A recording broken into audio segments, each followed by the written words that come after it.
Well, hey there, folks. Hope everybody enjoyed their Labor Day weekend. I wanted to post a video explaining some things about our essay.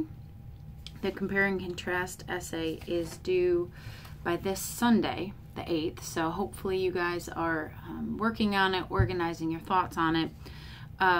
First of all, the module assignment sheet just talked about Articles 1 and 2, and like I said previously, we didn't know what topic you guys were going to vote on. So I've posted those 3 articles, and we're going to be drawing information from all of those to build this essay. So we've got the Calderoni, the Palace, and the Yao article.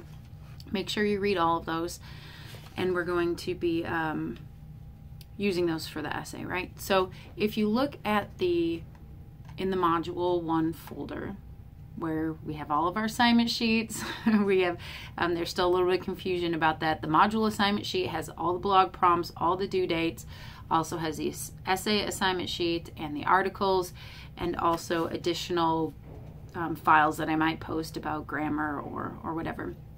The compare and contrast essay assignment sheet has all 3 links there if you want to go read the articles on the original website. And if you look at the assignment sheet now, there are 2 potential ways to organize this essay. So if we're looking at the traditional burials and cremation, the traditional death rituals, or the green, environmentally friendly ones, we're going to be comparing and contrasting the pros and cons of each. So on the assignment sheet, there's 2 sample outlines. Each one is going to have an introduction paragraph, and you're going to have a thesis. Now, your thesis statement shouldn't be a question. Which is the better option to choose? Well, that doesn't tell me what your essay is going to be about. It shouldn't be an announcement statement. This essay will discuss the 2 types of funeral traditions. Well, that's just announcing what the essay's about. I still don't know what you're going to say about it. Your thesis statement has to boil down the whole essay into like 1 sentence. So I read that 1 sentence, and I know that you're going to be saying, when looking at cost and environmental impact, green burials are the better choice. Or when looking at availability in rural communities, traditional burials and cremation are the better choice. Whatever it is that you gather up all this information and you weigh it out and you decide, okay, this one's better, or they're both equally good, or whatever it is that you want to say. That needs to be your thesis statement. It should not be a question, and it should not just be an announcement about the topic or about the essay. So the ways you can organize this is to look at the pros of the traditional and then the pros of the green traditions, and then look at the cons of both, and then you have to have a conclusion paragraph. Or instead of doing pro, con, you can do the pros and cons of 1 and then the pros and cons of 2. Both are equally useful for readers. Both have problems, you know, like neither of those are 100% perfect. But what we should be doing is, I should be able to, when I'm reading a paragraph, that paragraph is like the room of a house, that only things about that one topic, the pros of traditional funerals or the cons of traditional funerals, should be in that one paragraph. Think of paragraphs like rooms in a house. If you walked into the kitchen and you found a lawnmower, that piece of information is out of place. If you walk into a living room and there's a commode, that's out of place. Only living room things should be in the living room. Only bedroom things should be in the bedroom. Only bathroom things should be in the bathroom. If things are all jumbled up and out of place, your readers can get disoriented, get lost, get confused. So when you're looking at these 3 articles, I would recommend you take notes on a piece of paper and say, okay, these are the things about cost. These are the things about resource use. These are the things about environment or availability, excuse me. And then when you're reading, you can say, okay, this piece from the Calderoni article can plug in here. This piece of information from the Yao article can plug in here. Now, we haven't talked about citation. We're not going to do strict MLA citation until our next essay, but we need to get in the practice of it.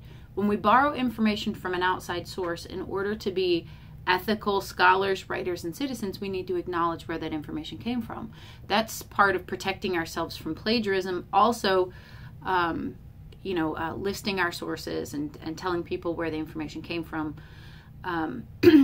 is just being responsible. And it's something that we're going to do, especially in our next essay. To start stepping toward that, keep track of, okay, this information came from the Pallas article.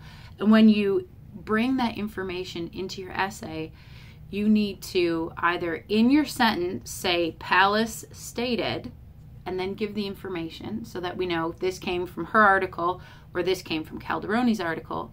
Or, as you may have seen in academic writing, or if you've done citation in the past, at the end of your sentence, you give the information. You can put the author's last name in parentheses and say Pallas, Calderoni. We don't have to worry about page numbers because this is an internet source, right? We will get more particular with the works cited page and the in-text citations in our next essay, but this is a good way to start getting into the habit of, when we borrow information, we have to put that author tag right there so that we know I should be able to look at each piece of information and know if it's hers, or if it's your information, if it's your, because your information won't have a citation. So if it doesn't have another author listed, it's your information. I have to be able to know that. If you have any questions about that and you want me to look at your essay, or questions about anything, and you want to send it to me this week, I'm happy to give you feedback. You don't have to wait until it's, to turn into grade. I'm happy to help. One of the links this week is about the MLA page format. I know it's really easy to not bother reading the stuff that the teachers give you. Oh, it's not that important. It really is. I don't give you extra crap. I don't give you just busy work. I boil this course down to what I think is most useful and most important. So there is a link for Purdue University's OWL webpage. OWL stands for the Online Writing Lab. It's really wonderful. Can answer almost any question you have about formatting citation, whether it's an MLA format, which we will be using, or APA for another class, whatever. Look at that. The only thing we have to worry about for this essay is how we lay out our page. So where do you put your name? Where do you put the page number? What font do you use? Do you double space? How do you put the title? That is one thing that I'm going to grade this essay on. So make sure that you look at that link. Make sure to ask me any questions you have. The essay is due Sunday night. If you wait until Sunday morning to ask me a question, you're limiting how much I can help. So the sooner in the week you can ask the question, the more I can help. Please do not wait till Sunday morning to ask the question. How we turn this in. The step-by-step instructions are also in the syllabus, and I'll probably be posting an announcement later in the week. So as soon as you're done with your essay, make sure to save it with the correct format. So your title for your file needs to be your last name, your first initial, and then the type of essay. So it should say Parker K compare and contrast, or Caudle J compare and contrast. You may only have one compare and contrast essay. I'm going to get 60 of them. So please have that format. So last name, first initial, because you may not be the only creature I have, right? And then the type of essay. When it's time to turn it in, on the left-hand side, go to Submit Assignments. And then it should be the only link right now, say compare and contrast essay. Do not copy and paste your text into the box like we might do for our blogs, because that will jack up your MLA formatting, and then I have to grade what you give me, so your formatting won't be correct. Instead, we're going to upload a file. So when you click into Submit Assignments, click into the essay, browse to find the file wherever you saved it, and upload it and submit that way.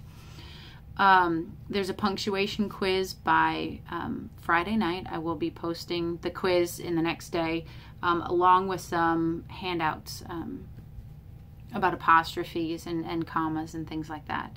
Remember that I can only help you if you ask me questions. I have office hours 5 days a week, and you can also contact me through, I have office hours 3 days a week. I'm on campus 5 days a week. You can also email me, call, all those things. So let me know what you need help with.